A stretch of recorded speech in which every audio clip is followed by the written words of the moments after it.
If you spend enough time on YouTube, I'm sure you've heard of BetterHelp. They're the online therapy platform that's supposed to help people work through the darkest portions of their lives, and for the most part, they do a pretty good job. They have managed to grow a massive network of 23,000 fully certified experienced therapists who serve over 2.5 million people. And it seems that almost all of these users are pretty happy, given that they have over 100,000 reviews on the App Store with an average rating of 4.8. But it's not all good news. You see, while BetterHelp's overall goals and intentions may be pure, their behavior has largely been influenced by the need to maximize profits and achieve global domination as the go-to mental therapy platform. For example, you've probably heard of doctor-patient privilege. This is one of the most important aspects of therapy. More times than not, people visit therapists to open about topics that they're ashamed about or embarrassed about. Doctor-patient privilege is what encourages these people to share their vulnerabilities and to get the help they need.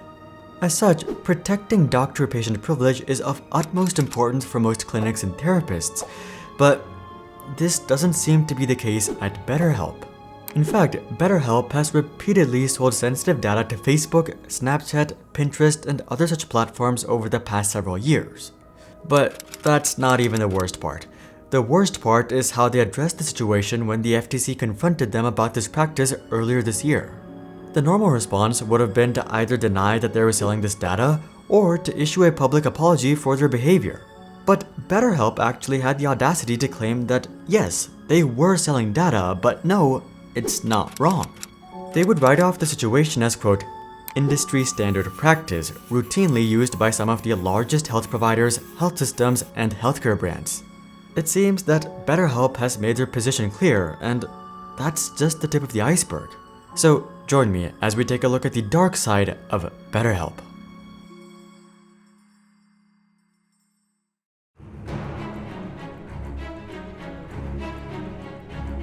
Usually, when we're talking about data privacy, it's more of an ethical question as opposed to a legal one. For example, Google and Meta's data collection is questionable from an ethical perspective, but not from a legal one. After all, they lay out exactly what they're going to collect in their privacy policy, and you basically have to sign off on this agreement before you even use their platforms. With BetterHelp, on the other hand, that's not the case. Now, I'm sure that if you really dig deep into the fine print, somewhere it acknowledges that they may share your data, but throughout the platform, they constantly reassure customers that privacy is a top priority. Rest assured, any information provided in this questionnaire will stay private between you and your counselor.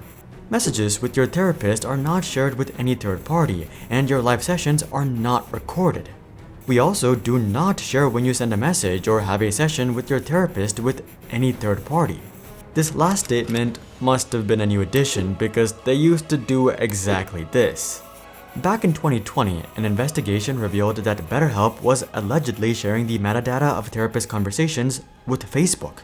Facebook was being alerted every time a user opened BetterHelp and sent a message.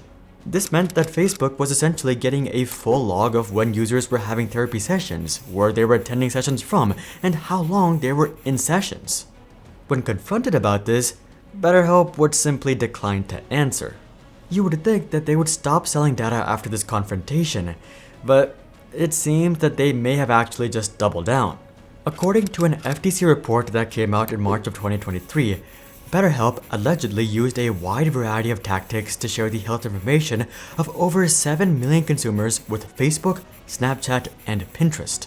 They even allegedly shared data collected from health questionnaires, which included questions like these.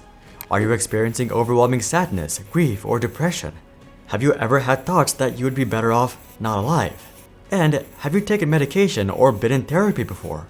Why would BetterHelp share this data, you ask? Well, so that these users could be retargeted with BetterHelp ads. According to the FTC complaint, using this health information for advertising, BetterHelp has brought in hundreds of thousands of new users, resulting in millions of dollars in additional revenue. This, by the way, seems to be working out really well for BetterHelp, as they just had their first billion-dollar year. And the fine for all of this is just a mere $7.8 million, which will be used to refund affected users. As we previously mentioned, BetterHelp never admitted guilt, claiming that this was just standard industry practice, and unfortunately, they're actually right. Around the same time that BetterHelp was exposed, it came out that another online therapy platform, Cerebral, had done the same thing. They had shared the private health information, including mental health assessments of 3.1 million patients, with Facebook, Google, and TikTok. And according to a report from Mozilla, it's the same case with most other online therapy platforms as well. As such, the FTC is more concerned about reforming the entire industry as opposed to just finding better help for as much as possible. And in that effort, they've proposed a couple of new guidelines and reforms.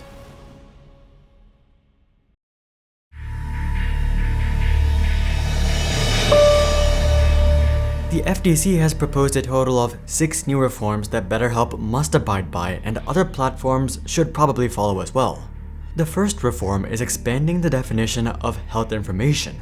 One of the main reasons that these platforms are able to get away with sharing so much information about their users is because a lot of it, like email addresses, IP addresses, and metadata, isn't technically considered as health information.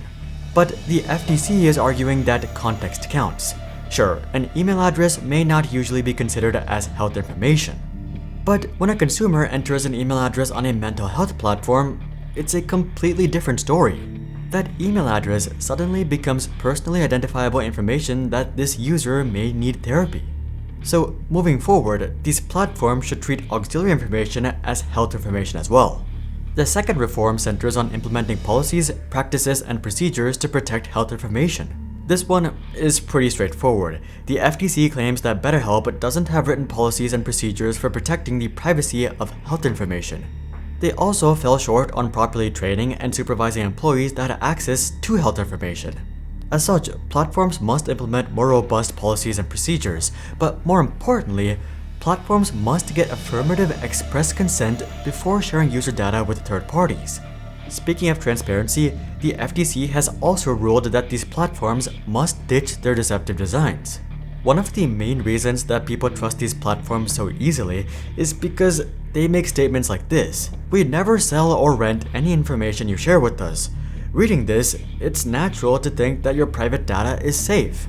It's not until you read the fine print that you actually understand what's going on. And given that no one reads the fine print, almost no one knows what's going on until something like this report comes out. Considering this, the FTC has required platforms to be more transparent about their data collection and sharing, and to BetterHelp's credit, it seems like they're already implementing this. If you go to BetterHelp's website right now, you're immediately greeted with this banner on the bottom that admits that they collect and share data with Meta and TikTok, including personally identifiable information. Ideally, they wouldn't share this data to begin with, but at least now they're being transparent about it. Moving on to the fourth reform, the FTC is ordering platforms to be more transparent about how encryption does not necessarily protect privacy. Here's the thing. When people hear that their personal data is being encrypted, they automatically equate that to their personal data being protected. But this is a rather misleading statement, because if you give Facebook the encrypted data along with the keys to decrypt it, while the data is still being kept secure, it's not exactly being kept private. Next up, the fifth reform is pretty straightforward. The FTC wants these platforms to play a more active role in monitoring what data their ad partners actually collect and share. And finally, the last reform prevents platforms from misleadingly using certain seals in their advertising material. For example, BetterHelp allegedly used the term HIPAA throughout their marketing material, something that likely conveyed that some sort of third party or government agency had reviewed and certified the platform when that wasn't the case. Honestly, all of these reforms are great steps forward in making online therapy a truly safe and private space. But I think this still leaves one overarching question unanswered. Should we even be promoting online therapy?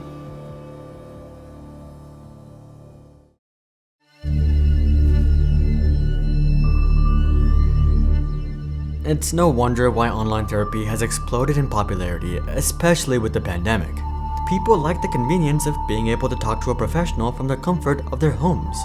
But the simple reality is that online therapy doesn't stack up to in-person therapy, and I don't think that's really a controversial statement. The in-person connection is simply on a different level, which generally leads to far better results.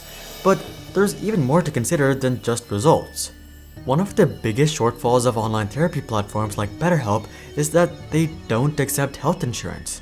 This means that the entire cost of the platform and the therapist is coming out of your pocket. To BetterHelp's credit, they have kept their pricing quite affordable, all things considered, only $60 to $90 per week. But with that being said, if you leverage your health insurance and go to an in-person clinic, you should be able to get a far higher quality of care for the same out-of-pocket cost.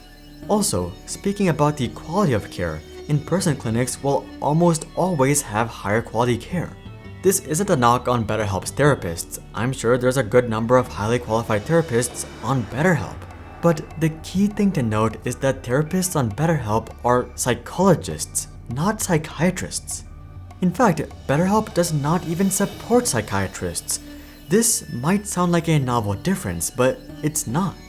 Psychiatrists are actual medical professionals who went to medical school and are certified to diagnose illness and prescribe medication.